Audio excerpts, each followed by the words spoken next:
వర్తమానము వినుమా ప్రియ నేస్తమా, విని నీవు ప్రభుని విశ్వసించుమా. వినుమా ప్రియ నేస్తమా, విని నీవు ప్రభుని విశ్వసించుమా. Praise the lord. దేవునికి స్తోత్రం. అనుదిన మన్నా అనే ఈ ఆధ్యాత్మిక కార్యక్రమాన్ని వీక్షిస్తున్న ప్రియ సోదరి సోదరులారా, మన ప్రభువును రక్షకుడునైన యేసుక్రీస్తు అతి శ్రేష్టమైన నామములో మీ అందరికీ శుభాలు వందనాలు తెలియచేయుచున్నాను. ఈ శ్రేష్టమైన సమయంలో దేవుని పరిశుద్ధ గ్రంథంలో నుండి సామెతల గ్రంథం 28వ అధ్యాయం 14వ వచనం, నిత్యము భయము కలిగి ప్రవర్తించువాడు ధన్యుడు. ప్రభునందు ప్రియ దేవుని యొక్క బిడలారా, దావీదు గారి కుమారుడైన సొలొమోను గారు రాజ్య పరిపాలనలోకి వచ్చిన తరువాత దేవుని సన్నిధిలోనికి వెళ్ళి 1000 దహన బలులు అర్పించి ప్రార్థించి ఆ స్థలములో ఉన్నప్పుడు దేవుడు ఆయనకి ప్రత్యక్షమయ్యారు. సొలొమోనో, నీకేం కావాలో కోరుకో అని ప్రభు అడిగారు. ప్రజలను పరిపాలన చేయుటకు జ్ఞానము కావాలని సొలొమోను గారు కోరుకున్నారు. దేవుడు ఆయనకి జ్ఞానమును, దీర్ఘాయువును, ఐశ్వర్యమును దేవుడు ఆయనకు అనుగ్రహించారు. దేవుడిచ్చిన జ్ఞానము చేత సొలొమోను గారు ఈ సామెతల గ్రంథాన్ని రాస్తూ 28వ అధ్యాయం 14వ వచనంలో ఒక అద్భుతమైన మాటను తెలియపరుస్తున్నారు. నిత్యము భయము కలిగి ప్రవర్తించువాడు ధన్యుడు. నిజమే, ఈ భూలోకంలో భయము లేని వ్యక్తి ఎవరుంటారు? అందరికీ భయం ఉంటుంది. కొందరికి రోగము అంటే భయం, కొందరికి చీకటి అంటే భయం, కొందరికి దయ్యాలు అంటే భయం, కొందరికి అప్పులు అంటే భయం, మరికొందరికి మార్పు చెందని భర్త త్రాగి వచ్చి కొడతాడేమోనని భయం. ప్రతి వ్యక్తి కూడా ఏదో ఒక అంశాన్ని బట్టి భయపడుతూనే ఉంటారు. ప్రతి వ్యక్తి మరణానికి భయపడుతూ ఉంటారు. అయితే ప్రియ దేవుని బిడ్డలారా, సొలొమోను గారు చెప్తున్నది ఈ లోక సంబంధమైన శరీర సంబంధమైన భయమును గురించి ఆయన చెప్పడం లేదు. భయము కలిగి ప్రవర్తించువాడు ధన్యుడు అని చెప్తున్నారు కదా. ఆ భయము దైవికమైన భయమును గురించి ఆయన మాట్లాడుతున్నారు. ఈ భూలోకములో దేవునిని గూర్చిన భయము ప్రజలలో లేదు. అపోస్తులైన పౌలు గారు రోమీయులకు రాసిన పత్రిక 3వ అధ్యాయం 18వ వచనంలో వారి కన్నుల ఎదుట దేవుని భయము లేదు అని అంటున్నారు. నిజమే, ఈ భూలోకములో ఉన్న మనుషులు శరీర సంబంధమైన విషయములను గురించి, శరీర సంబంధమైన మనుషులను గూర్చి భయపడుతున్నారు, కానీ దేవుని గూర్చి భయపడేవారు తక్కువైపోయారు. అందుకే యేసు ప్రభు వారు కూడా చెప్పారు.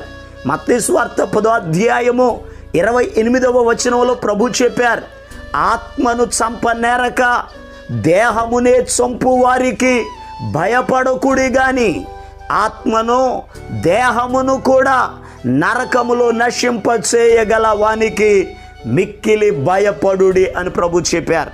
నిజమే ప్రియ దేవుని బిడ్డలారా, యేసయ్యకు మనం భయపడాలి. దేవునిని గూర్చి నిత్యము మనము భయము కలిగి ఈ భూలోకములో మనం భక్తి చేయాలి, భయము కలిగి ప్రవర్తించాలి. ఈరోజు ఒక వ్యక్తి దేవునికి భయపడితే వచ్చే మేలేమిటో పరిశుద్ధ గ్రంథంలో నుండి ధ్యానం చేద్దాం. చూడండి, కీర్తనల గ్రంథం 19వ కీర్తన 9వ వచనం, యెహోవా యందైన భయము పవిత్రమైనది. ప్రియ దేవుని బిడ్డలారా, ఒక మనిషి దేవునికి భయపడితే ఆ దైవికమైన భయము పవిత్రతలోనికి తీసుకెళ్తుంది. ఒక మనిషిని పరిశుద్ధుడిగా చేస్తుంది. పాపము చేయకుండా, దేవునికి విరోధమైన పనులు చేయకుండా ఒక వ్యక్తి పవిత్రముగా, పరిశుద్ధుడుగా, నిర్దోషిగా ఒక మనిషి జీవించాలి అని అంటే ఆ మనిషికి దేవుడు అంటే భయం ఉండాలి. భయం ఉన్నప్పుడు తప్పు చేయం, భయం ఉన్నప్పుడు తప్పుగా మాట్లాడం, భయం ఉన్నప్పుడు మన జీవితంలో చాలా యథార్థవంతులుగా మనం బ్రతుకుతాం. యేసు ప్రభు సిలువలో వేలాడుతున్నప్పుడు ఒక ప్రక్కనున్న దొంగ మాట్లాడుతున్నాడు, నువ్వు దేవుడు అయితే, నువ్వు దేవుని కుమారుడు అయితే నిన్ను నీవు దించుకుని నన్ను కూడా దించు అని అన్నాడు. మరొక ప్రక్కనున్న రెండవ దొంగ వెంటనే మొదటి దొంగతో మాట్లాడుతున్నాడు, మనకైతే ఇది న్యాయమే, మనము చేసిన వాటికి తగిన ఫలమును పొందుతున్నాము, నీవు దేవునికి భయపడవా? దేవుడంటే నీకు భయం లేదా? మన ఇద్దరం దొంగతనం చేశాం, మనకి శిక్ష సమంజసమే. ఆయన దేవుడు, ఆయన ఏ తప్పు చేయలేదు, ఆయన పరిశుద్ధుడు, ఆయన ఎదుట ఇలా మనం మాట్లాడకూడదని రెండవ వాణిని గద్దించెను అని బైబిల్లో రాయబడి ఉంది. ఈరోజు నిజమే ప్రియ దేవుని బిడ్డలారా, దైవికమైన భయము మనం కలిగి ఉన్నప్పుడు మనం పరిశుద్ధంగా ఉంటాం, మన మాటలు పరిశుద్ధంగా ఉంటాయి, మన చూపులు పరిశుద్ధంగా ఉంటాయి, మన ఆలోచనలు పరిశుద్ధంగా ఉంటాయి. తప్పు చేయాలి అంటే భయపడతాం, పాపమునకు దూరముగా పారిపోతాం. అలా పారిపోవాలి అంటే హృదయంలో దైవికమైన భయం ఉండాలి. పరిశుద్ధ గ్రంథంలో యోసేపు అనే ఒక యవనస్తుడు ఉన్నాడు. ఈ యోసేపు ఐగుప్తు దేశానికి వెళ్ళిన పోతీఫర్ గారి ఇంటిలో ఉన్నాడు.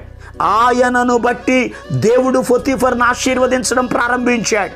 పోతీఫర్ కూడా తనకు కలిగిన సమస్తమును, తన భార్య తప్ప సమస్తము యోసేపు చేతిలో పెట్టాడు. అయితే పాపము చేయుటకు పోతీఫరు భార్య ప్రేరేపించిన పాపము దగ్గర నుండి పారిపోయాడు. కారణం ఒక్కటే, దేవుడంటే భయం. ఈరోజు ప్రియ దేవుని బిడ్డలారా, దేవునికి భయపడే వ్యక్తి పాపము నుండి పారిపోతాడు, పవిత్రంగా జీవిస్తాడు, పరిశుద్ధంగా జీవిస్తాడు. భయం లేనటువంటి వాళ్ళు, అయ్యా మా ఫ్రెండ్స్ చెప్పారండి తాగాను, పలానోళ్ళు చెప్పారు ఈ పని చేశానని మనుషుల మెప్పు కొరకు తంటాలు పడతారు. భయం ఉన్న వ్యక్తి ఏ వ్యక్తికి లొంగడు, తన జీవితాన్ని పవిత్రంగా కాపాడుకుంటాడు. మరి ఇంకొక మాటను జాగ్రత్తగా పరిశుద్ధ గ్రంథంలో నుండి ధ్యానం చేద్దాం. చూడండి, కీర్తనల గ్రంథం 111వ కీర్తన 10వ వచనంలో ఈ రీతిగా రాయబడి ఉంది, యెహోవా యందలి భయము జ్ఞానమునకు మూలము. ఒక వ్యక్తి దేవునికి భయపడుట ద్వారా జ్ఞానం కలుగుతాది. ఎందుకని ఈ లోకంలో చాలామందికి జ్ఞానం లేదు. యాకోబు రాసిన పత్రికలు కూడా ఉంది, మీలో ఎవనికైనాను జ్ఞానము కొదువుగా ఉన్న ఎడల అతడు దేవుని అడుగవలెనని వాక్యం చెప్తుంది. జ్ఞానము ఇచ్చేది దేవుడు. ఎవరు దేవుని దగ్గరకు వస్తారో, ఎవరు దేవునికి భయపడతారో, ఎవరు ప్రార్థిస్తారో వారికి దేవుడు జ్ఞానమును దయచేస్తాడు. ఎందుకనగా జ్ఞానము దేవుని దగ్గర ఉంది. వాక్యంలో రాయబడిన మాట, బుద్ధి జ్ఞానము సర్వ సంపదలు ఆయన యందే గుప్తములై ఉన్నవి అని వాక్యంలో రాయబడి ఉంది. ప్రియ దేవుని బిడ్డలారా, దేవునికి భయపడుట ద్వారా జ్ఞానము కలిగిద్ది. మరి ఇంకొక మాటను పరిశుద్ధ గ్రంథంలో నుండి చదువుదాం. చూడండి, యెషయా గ్రంథం 33వ అధ్యాయం 6వ వచనంలో రాయబడి ఉంది, యెహోవా యందలి భయము ఐశ్వర్యము అని వాక్యంలో రాయబడి ఉంది. అనగా ఒక వ్యక్తి దేవునికి భయపడుట ద్వారా ఐశ్వర్యవంతుడవుతాడు, ఆశీర్వదించబడతాడు, అతనికి ఇవ్వబడిన ప్రతి వాగ్దానము నెరవేర్చబడుతుంది.